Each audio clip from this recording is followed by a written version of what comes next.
your man Mirage 512 once again. I'm here with Hyndrix, you know what I'm saying? Already featured on Quitetrill worldwide, but since we out here in the metroplex, you know what I'm saying, we decided to get the man down here and talk to him. Thank you. So let people know your history and give them the basic breakdown. Basically, man, you know, I came from Florida. I was there for probably about, first, adolescence, and then I moved over here to Texas. That's basically, this is pretty much my home. You know what I'm saying? This is where I grew up at. This is where I was raised at. This is the place that, I represent. You know, I'm trying to make sure that we make a big impact, because it's some real talent out here. You know? Yeah. I mean, Dallas got plenty of talent out here, and a lot of people, they just not even really on notice. So that's what a lot of me, you know what I'm saying, a lot of my contemporaries are trying to do, is make sure we put this city on the map as well, you know, so we can join LA, join Atlanta, and join the rest of them. Right, right. Well, do you find that there's, a struggle for the underground artists? Because, a few years ago they had the stuff that was coming out of Dallas. Yeah. But I mean, in my opinion, a lot of that was kind of like, with the dances and everything, was kind of feeding into what Atlanta was doing. Right. So for you being, kind of an original or more lyrically driven, artist, in my opinion. Right. What are the struggles that you find being in the metroplex scene and the Dallas scene? I mean, to be honest, it's not really too many struggles that a lot of people, it's not as many as people would think of, you know what I'm saying? The only struggle is, the biggest limit is going to be yourself. So I mean, that's pretty much the main issue. A lot of people, they just want to complain that about, like what's really getting on. Like, I remember when Daryl, when he really started to blow up, everybody was like, oh, here comes another wave. And then, Post Malone with the White Iverson, a lot of people, oh, here comes another wave, man. But it's really no problem as long as, everybody stays on their grind, everybody stays in their lane, stay original, don't try to, don't try to change nothing up, just do you, get what got you to the dance, and I think everybody really be all right. Because in the end, it's gonna come down to who grinds the hardest. Yeah, so are you getting a lot of love from the people around here? Yeah, for sure, man. I mean, it's just such a big metroplex, and it's so spread out, and it's so hard to get to everybody. So that's really one of the biggest things. Like you said, they got shows out in Fort Worth, and there's people we ain't never heard of. There's shows out in Arlington. There's Grand Prairie, and you got the heart of Dallas, where we're trying to be. We're trying to make sure we make the biggest impact at. But so, what part of Dallas are you from? I'm from Grand Prairie. Grand Prairie. Yeah, I know a couple of MCs over from Grand Prairie.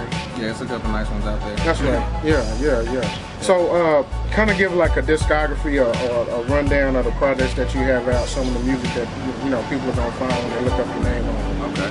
Well, I just dropped my first EP. That was actually my first complete project. 23 minutes, so I don't take too much time. I call that the Mr. Perfect EP. The cover designed by my dude Eric Miller up in New York. But before that, I had some songs when I was in high school, but again, that was high school, so I had to scrap that. Yeah. Trust me, dude. Like, you wouldn't be sitting there talking to me, man. But I had this song. I think it was back in the beginning of 2014. I called it Smoke, and that really started to catch on. At least in honestly in Grand Prairie, a lot of people started to love that. I hang with a lot of smokers, so they really enjoyed that one. And then after Smoke, I dropped a couple more singles, took someone down, kept a few up, and then my dude Suave Dusto and another dude in my collective, O.B.A Art, is my dude Danny's son. We did a song called 88 Celebrity, which is an ode to my friend's car. It's like an old little shitter, man. They don't even make them no more. Yeah, bro, it was a little piece of shit, bro. But he drove it like he drove that motherfucker like it was a Benz. So you got to. You know what I'm saying? So he had to represent, bro. And it was called Jackie, and we love Jackie, man. Jackie got through some hard times, but so it was a little smooth, one for the riders. So we put that one out, and then that one was pretty much. That's when a lot of people, when they come up to me, anybody whoever mentions me or they remember a song, that's one of the biggest ones to remember. 88 Celebrity. For the record, we are performing that live for the first time May 8th at a show called Plenty Waters. Me and a lot of my contemporaries. It's gonna be a pretty big show. We're gonna have a real smoked out. It's gonna be beautiful, man. Who produces your music? It's a lot of producers. I work with a lot of people. Really, I just go. I try as much as I can to start with some local producers. I mean, of course, my dude Suave Dusto, he does a little bit of production for me. It's a dude up north named Grim Doza. He did a good amount of production for the Mr. Perfect EP. Let's see who else was it. There's a dude named, I can't remember his name. He just sent me the email and I just remember I had to use it. I remember the biggest production was by a dude named Grim Doza. He makes some real hazy beats, and that's pretty much my preference. I love haze. Haze rap is pretty much my thing.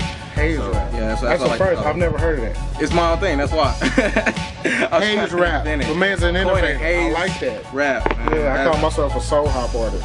Soul hop. Yeah, I like that. Soulful hip hop. Soulful hip hop. I mean, you gotta have some soul. So tell me like that was gonna be my next question. How would you describe your lyrical style? What are your lyrical style, man? It's a little bit off the. It's not. I wouldn't say it's off the wall, but it's all over the place. Like, I mean, it just basically, the way I could describe it is just me. You know what I'm saying? Like, I mean, at times I could be introverted. At times I could be funny. At times I could be goofy. At times, like, I mean, I'm a huge fan of professional wrestling. If you saw the cover, everybody would know it already. So, you know, you're going to see any single reference. You're going to see anywhere from Stone Cold Steve Austin smacking 2 beers to Jake the Snake biting Macho Man on the arm, man. But did you really know the history of wrestling? Of course. You know about the Junkyard Dolls? Oh, yeah, you can test me. And the little twin from Australia, the Bushwhack Brothers? The Bush. Just went into the Hall of Fame. My man knows wrestling. Know. You know what I'm saying? So hard. I think I might call this like music, wrestling, and hip hop or something like that. I'll call it Purple Haze and professional wrestling. There you have, you know what I'm saying, that haze style. So once again, last but not least, let people know how they can find you online. Spell it out, you know what I'm saying, so I can try to put it in everything. Let people know. Okay, yes, look, I mean, a lot of people might forget, but it's Hyndrix. It's just simple Hyndrix, but it's Hyndrix spelled differently. Hyndrix. You can find me on SoundCloud.com/Hyndrix, or you can just go to my Twitter, and my Twitter is @Hyndrix_IS, or you can follow me on Instagram, and that's Hyndrix.inc.